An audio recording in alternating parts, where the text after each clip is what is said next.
Hi friends, అందరూ బాగున్నారు కదా? నేను బాగున్నాను ఫ్రెండ్స్. ఇవాళ మీకు చాలా ఇష్టమైన పుల్ల పుల్ల టేస్ట్నిచ్చే చాలా రుచికరమైన కర్రీ మీరు ఎప్పుడైనా ట్రై చేశారో చేయలేదో ఇప్పుడు మాత్రం ట్రై చేయండి ఒకసారి చూసుకుని.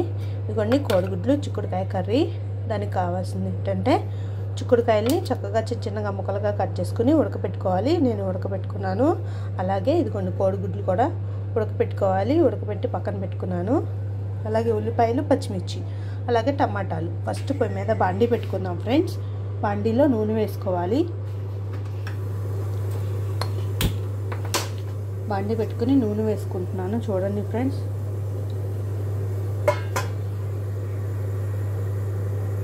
నూనె వేడెక్కిన తర్వాత ఫస్ట్ మనం ఏం చేయాలంటే ఉల్లిపాయ, పచ్చిమిరపకాయ వేయించుకోవాలి. ఈ కూరలో కోడిగుడ్లు ఉడికిపెట్టాం కదా, వేపుకో అవసరం లేదు. ఒకవేళ కోడిగుడ్లు వేపకపోతే నచ్చదు అంటే వేపుకోండి, లేకపోతే నార్మల్గా వేసేసుకోండి.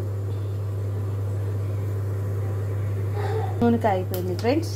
దీంట్లోకి మనం పచ్చిమిర్చి బారుగా కోసుకోవాలి. బారుగా కోసుకుని వేయించుకోండి ఫ్రెండ్స్.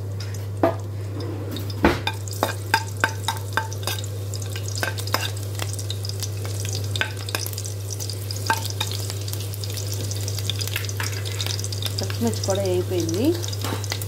ఇప్పుడు ఉల్లిపాయ ముక్కలు దూరగా వచ్చేటట్టు వేయించుకోండి.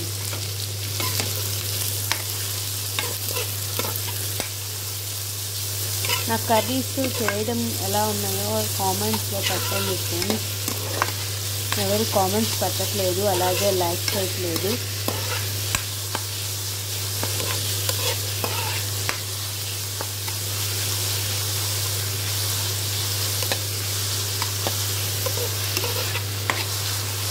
మీరు కామెంట్స్ చేస్తేనే కదా నాకు నా వంటలు ఎలా ఉంటున్నాయో తెలుస్తుంది.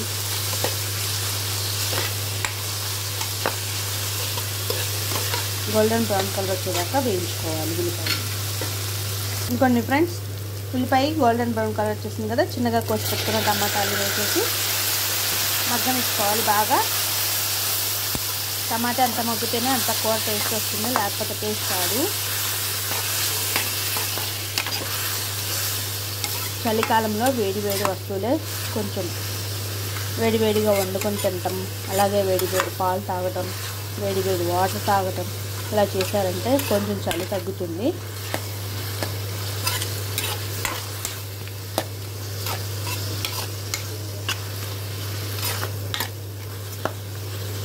అప్పటికప్పుడు వేడివేడిగా వండుకొని తింటూ ఉండండి. పొద్దున ఎప్పుడో వండుకుని సాయంత్రం అదే తినాలంటే చలి అన్నం తిన్నాక ఉంటుంది ఫ్రెండ్స్ చలి. అందుకే అప్పటికప్పుడు వేడివేడిగా వండినప్పుడే వేడివేడిగా తినండి ఫ్రెండ్స్. ఆరోగ్యానికి చాలా మంచిది. చలి కూడా చాలా తగ్గుతుంది. టమాటా మగ్గటానికి మూత పెట్టుకొని ఒక 2 నిమిషాలు మగ్గనిచ్చుకున్నాం. మగ్గిపోయింది చూడండి ఫ్రెండ్స్, చక్కగా మగ్గిపోయింది కదా. ఇప్పుడు ఉడకపెట్టుకున్న చిక్కుడుకాయ ఉంది కదా, చిక్కుడుకాయలు వేసేసుకొని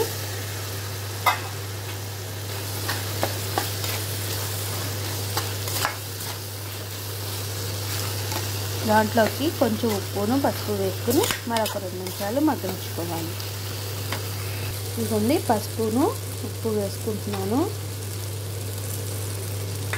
టేస్ట్కి సరిపడంత ఉప్పు, అలాగే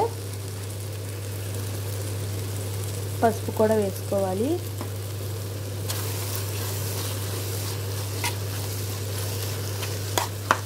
రెండు నిమిషాలు మగ్గిన తర్వాత అప్పుడు కారం వేసుకుని కొంచెం వాటర్ పోసుకున్న తర్వాత ఎగ్స్ వేసుకున్నాం. అప్పుడే వేసుకోవాల్సిన లేదు. ఎగ్స్కి అయితే ఒక 3-4 ఘాట్లు పెట్టుకోండి.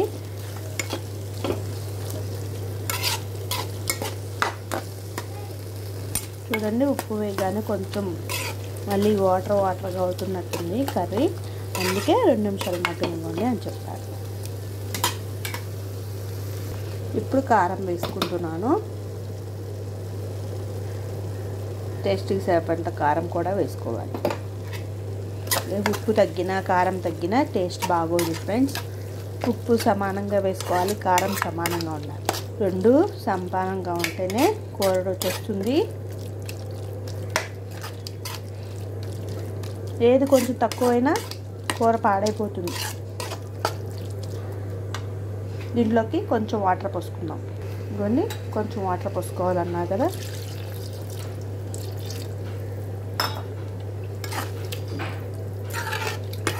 వాటర్ పోసుకున్నప్పుడు మనం కోడిగుడ్లు ఉన్నాయి కదా, కోడిగుడ్లు కూడా వేసేసుకోవాలి. ఘాట్లు అయితే తప్పనిసరిగా పెట్టుకోవాలి ఫ్రెండ్స్ కర్రీకి, కోడిగుడ్లకి. ఆమ్లెట్ వేసే కన్నా ఇలా కోడిగుడ్లు వేసి కర్రీ వండితే చాలా బాగుంటుంది, పిల్లలకు కూడా హెల్తీగా కూడా ఉంటుంది. ఆమ్లెట్ రోజు పెడతాం కదా, రోజు పెట్టేటట్టు కాకుండా ఒక్కోసారి కర్రీస్లో కూడా కలుపుకొని ఇలా పెట్టండి ఫ్రెండ్స్. కూరలో చక్కగా తినేస్తారు పిల్లలు. మనం ఇప్పుడు మూత పెట్టి మగ్గనించుకోవాలి. ఒక 10 to 15 minutes వరకు మగ్గనించుకుందాం. ఇదిగోండి ఫ్రెండ్స్, అయిపోయింది. చూసారా చక్కగా ఉడికిపోయింది, ఆయిల్ కూడా పైకి తేలుతుంది.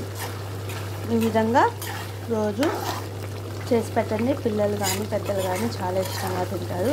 ఈ వీడియో కానీ మీకు నచ్చినట్లయితే లైక్ చేసి షేర్ చేసి సబ్స్క్రైబ్ చేసుకోండి. Please subscribe.